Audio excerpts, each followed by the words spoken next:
जय हिंद दोस्तों। नमस्कार। मार्ट्स आप यूट्यूब चैनल में आपका हार्दिक स्वागत है।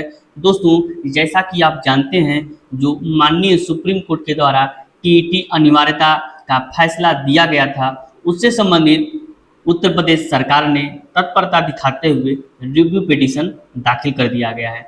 दोस्तों, इससे संबंधित आपके बहुत सारे प्रश्न आ रहे थे। सभी प्रश्नों की वन बाय वन मैं जवाब दूंगा।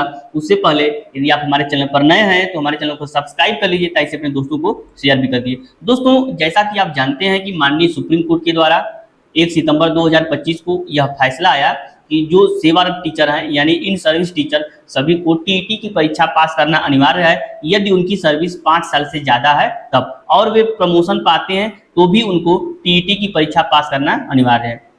वहीं जो शिक्षक 5 साल से कम अवधि के सेवा में बने रहेंगे उनको टीईटी की छूट दी गई, यानी जो शिक्षक 5 साल से कम, यानी 1 सितंबर 2025 से लेकर के जो 5 साल आएगा उसके अंदर यदि वो रिटायर्ड हो जाते हैं तो उनको किसी भी प्रकार की टीईटी की परीक्षा नहीं देनी थी, परंतु यदि उनको किसी भी प्रकार का प्रमोशन चाहिए था तो उनको भी टीईटी की परीक्षा जरूर देना अनिवार्य होगा।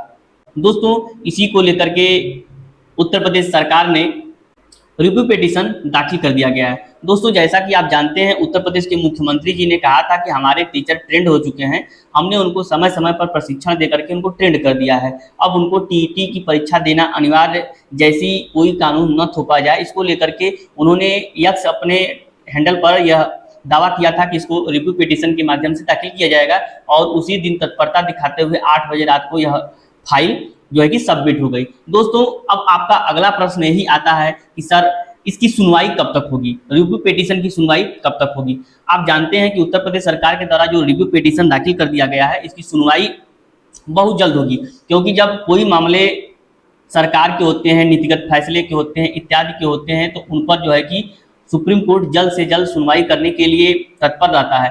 पहले लेकिन उसके चरण होते हैं। जब यह फाइल सबमिट हो जाता है तो यह देखा जाता है कि फिटनेस है कि नहीं। फिटनेस का तात्पर्य यही है कि इसमें कौन कौन से डॉक्यूमेंट हैं और कौन कौन से डॉक्यूमेंट नहीं हैं।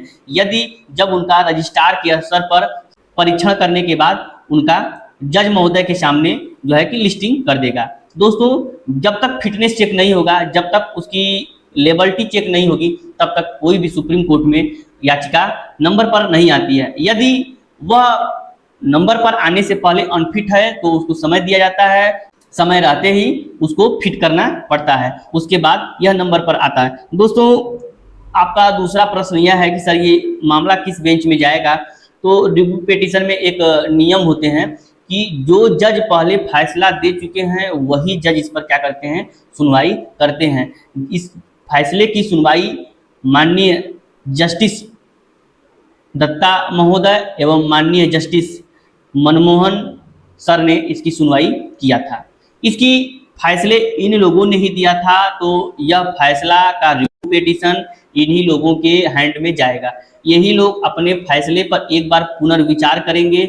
यदि उनको लगता है कि यदि कोई इसमें संवैधानिक मिस्टेक है, कुछ मिस्टेक हुआ है, उसके बाद यह आर्डर बदल दिया जाता है।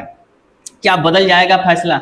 दोस्तों, उसी कंडीशंस में रिव्यू पिटीशन में कोई फैसले बदलते हैं जब लगता है कि इसमें कोई त्रुटि हो गई है कोर्ट के द्वारा, तो उसको संशोधित कर दिया जाता है, आर्डर को बदल दिया जाता है। लेकिन जब उनको लगता है कि कोई संवैधानिक त्रुटि नहीं हुई है, कुछ भी नहीं हुआ है, तो इसको क्या करते हैं, खारिज कर देते हैं। इसको जो खारिज करने की एक्यूरेसी दर है वो 99% होती है। रिव्यू पिटीशन में फैसले जो है 1-8% बदलते हैं, नहीं तो रिव्यू पिटीशन में कभी फैसले बदलते नहीं हैं। लेकिन 1% उम्मीद में भी अपनी उम्मीद को जागृत किए रहना है कि फैसला क्या है, बदल सकता है, क्योंकि सरकार इसकी पैरवी पुरजोर कर रही है। दोस्तों, आपका अगला प्रश्न ये भी था कि सर ये मामला लिस्टिंग होकर के कोर्ट में सुना जाएगा या चेंबर में ही सुना जाएगा।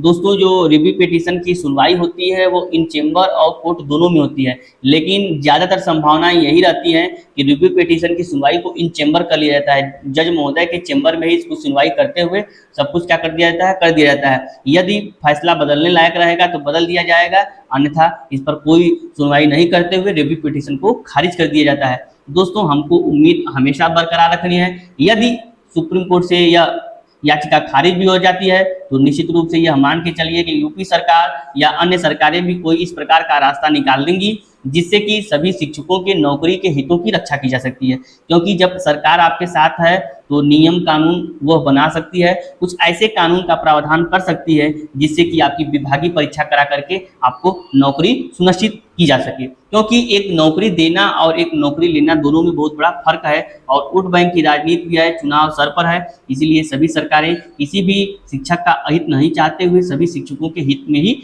ध्यान रखते हुए अपने नीतिगत फैसले लेते हैं। दोस्तों आज के लिए इतना ही, मिलते हैं अगले वीडियो में, तब तक के लिए नमस्कार, धन्यवाद।